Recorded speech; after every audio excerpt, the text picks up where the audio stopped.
Magandang araw po, welcome po sa aking channel of 9TV. Patalasasan po, meron po ba kayong mga properties na napapabayaan or non-performing assets?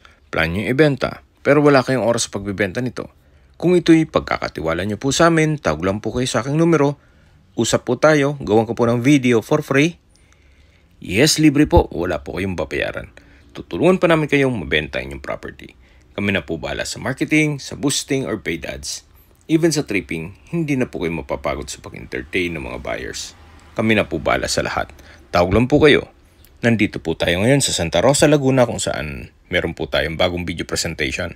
Isang residential property na may lot area na 150 square meters. May floor area po ito na 190 square meters. Ito po itutlado, buhay po ang may-ari. Kaya wala po kayong magiging problema sa documentation or sa transfer ng title. Ito po ay nasa loob ng isang exclusive subdivision na meron pong 24 hours security at kumpleto rin po ang amenities nito. Meron po itong 3 bedrooms, maid's room, 4 toilet and bath at ito naman po yung garahe na kung saan kakasya po ang dalawang sasakyan. Nakapakod na po buong property at meron na rin pong steel gate. Ito po yung main door, solid wood door.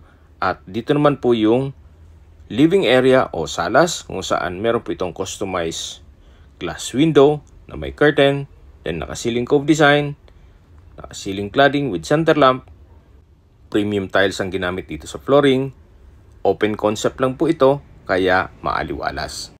Ito pong property ay halos bago pa kaya wala po kayong ipapagawa dito.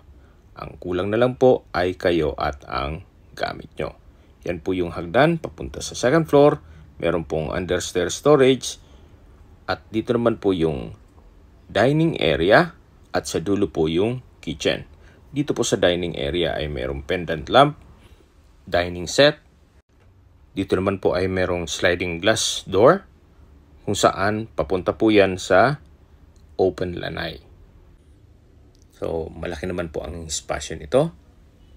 Naka-tile flooring. Then yan po yung perimeter fence at meron pong landscape na rin sa dulo. At ito naman po yung 1 meter setback papunta sa likod ng bahay. So, pasok po ulit tayo dito sa loob para check natin ibang parte ng bahay. So mula po dito sa dining area, ito po yung formal kitchen. Ito yung naka quartz countertop.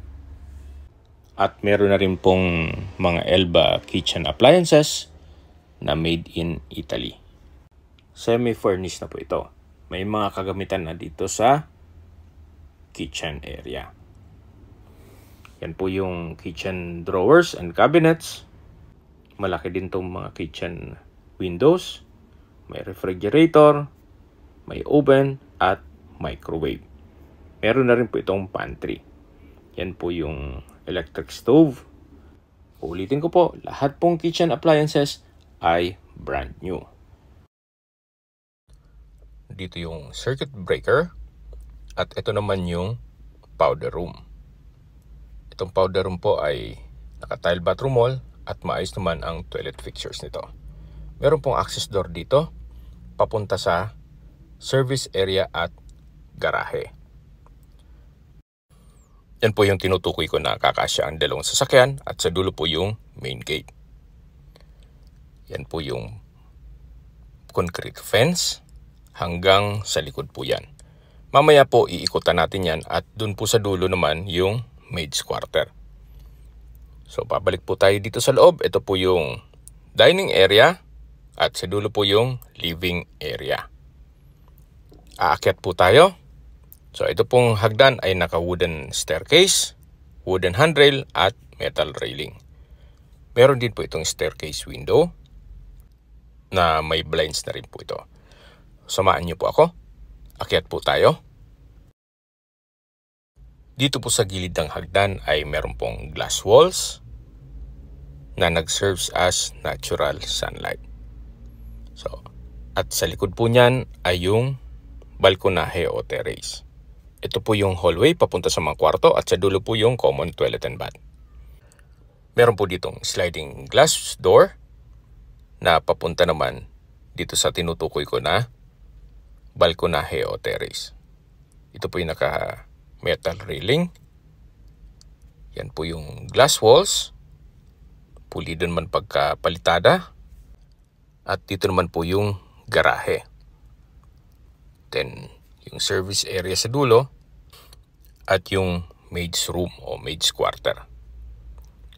Naka-tile flooring na rin po ito. So, pasok po ulit tayo para check natin mga kwarto. So, balik po ulit tayo dito sa hallway. Check po muna natin itong first bedroom. Sa spasyo po, sakto lang. Hindi naman siya ganun kaliit at hindi naman ganun kalaki. Meron po itong dalawang sliding glass window with blinds at may split type aircon. May center lamp at may mga outlet na rin. Ito naman po yung wardrobe. Tunghayan nyo po ulit itong first bedroom bago tayo lumabas para check natin ibang kwarto. So, labas na po tayo. Ito naman po yung second bedroom. Halos parehas lang po. Sa espasyo, magkasinlaki. Then meron pong dalawang sliding glass window with blinds. May split type aircon, may mga outlet na rin, may center lamp, may wardrobe, naka-tile flooring, at pulido naman po ang pintura ng ceiling at wall. So labas po tayo. Paglabas nyo po ay meron po dito ang common toilet and bath. At mamaya po check na natin yan. So dito muna tayo sa master's bedroom. Napakahaba po nitong wardrobe. Ganun din po dito sa kabilang side. So sa spasyo po, mas malaki naman to. Itong master's bedroom. Naka-glass walls and windows. Meron pong flute type wall cladding. Naka-ceiling cove design with ceiling fan. Kompleto na po ang furnishings dito sa kwarto. May sariling toilet and bath din po ito.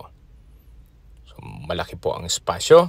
May urinal, may bathroom sink, vanity mirror. Yan po yung water closet. At sa dulo po yung shower enclosure. Meron din pong malaking bathroom window with blinds at may overhead shower. From floor to ceiling po ang tiled bathroom wall. Napakalaki po nitong toilet and bath dito sa master's bedroom. Labas po tayo para check natin itong balkonahe o terrace.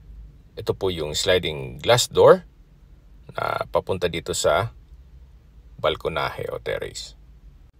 Yan po, tunghayan nyo po itong kapaligiran. Napakatahimik, sariwang hangin, at sa klima po, banayad lang. Hindi naman siya ganun kalamig at hindi naman ganun kainit. Kagandahan po dito, kumpleto po ang amenities at safe na safe po ang pamilya dito. At hindi lang po doon, ito ay napakalapit po sa Nuvali at sa mga business establishments dito sa palibot ito. Mamaya po sa distance, location at travel time, i-discuss ko sa inyo yan. So meron pong split type aircon dito sa master's bedroom at lalabas po tayo para check natin itong common toilet and bath. Kumpleto na rin po ito. May hot and cold dito sa faucet, bathroom sink, vanity mirror, water closet, may urinal, may shower enclosure.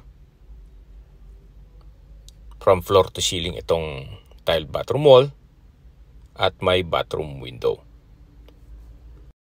Mapapansin nyo po, maayos ang mga toilet fixtures kasi hindi po tinipid ni owner ang materyales. Ito po yung hallway. Yan po yung second bedroom, first bedroom at yung sliding glass door papunta sa balkonahe o terrace. Bababa po tayo.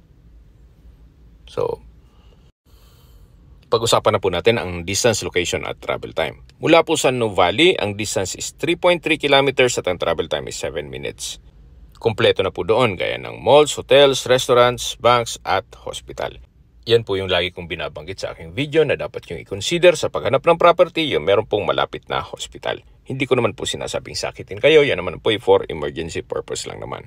Mula naman po sa UST o University of Santo Tomas, Santa Rosa Campus, ang distance is 14.2 kilometers at ang travel time is 26 minutes.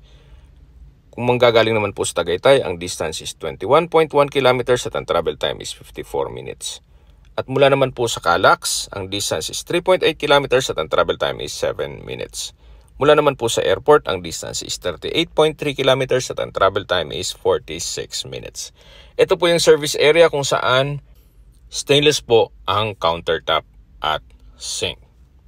Pati itong drawers and cabinets. May range hood at dito naman po yung tinutukoy ko na maid's quarter. Sa spasyo, malaki naman. Meron siyang sariling window, high ceiling.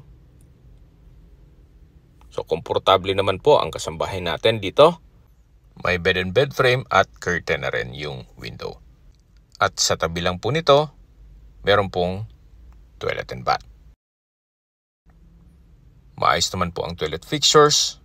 May bathroom sink, water closet, at naka-tiled bathroom wall. Okay, mag-ikot po tayo dito sa likod ng bahay. Ito pong service kitchen ay may gas range, range hood, at ito naman po yung 1 meter setback sa likod ng bahay. Okay, sa presyo na po tayo. Binebenta po ito ni owner sa halagang 18 million pesos. Kung may mga katanungan po kayo or gusto magpaset ng tripping dito sa property nito, tawag lang po kayo sa aking numero. At sa mga kababayan naman natin nasa ibang bansa, meron po akong Telegram sa mga iPhone user man, may iMessage. Meron din pong Imo, Skype, Viber at WhatsApp. Same number lang po, 0917-316-3399. Sa mga nagtatanong naman po ng aming Facebook, meron po kaming Facebook page na Nov9TV at Facebook Reels video. Makisuyo po, paki-like and follow na rin. Meron din po kayong ibang YouTube channel na The Nov9TV channel at AC Listings. Sana po naibigyan yung aming video presentation. Paki-like and subscribe na lang po sa aking channel para ma-update din po kayo sa aking future listings. Kung sakali po hanap nyo yung mas malaking sukat ng lupa, meron din po kami ibang listings na pwede nyong pagpilian. Huwag po kayong mag-atubiling tumawag sa amin, then let us know your budget para malaman namin kung anong property pwede naming alok sa inyo. Sa lahat pong viewer, subscriber at nagtiwala po sa amin, salamat po sa suporta. Ingat po kayo lagi at inyong pamilya. Maraming salamat po.